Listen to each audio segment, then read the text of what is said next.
ഒരു പ്ലാൻ ഇല്ലാതെയാണോ നിങ്ങൾ സ്റ്റോക്ക് മാർക്കറ്റിൽ ഇൻവെസ്റ്റ് ചെയ്യാൻ സ്റ്റാർട്ട് ചെയ്തിരിക്കുന്നത്?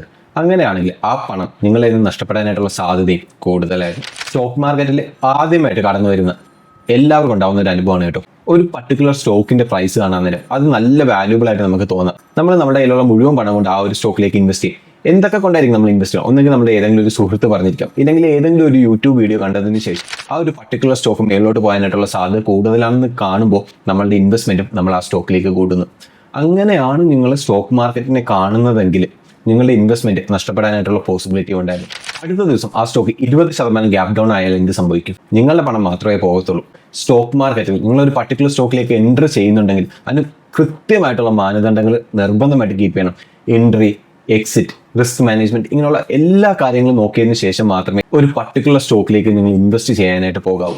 ഇത്രയും കാര്യങ്ങൾ ശ്രദ്ധിച്ചാൽ മാത്രം നിങ്ങളുടെ പണം ഒരു പരിധി വരെ നഷ്ടപ്പെടാതെ നിങ്ങൾക്ക് സേവ് ചെയ്ത് വെക്കാനായിട്ട് സാധിക്കും.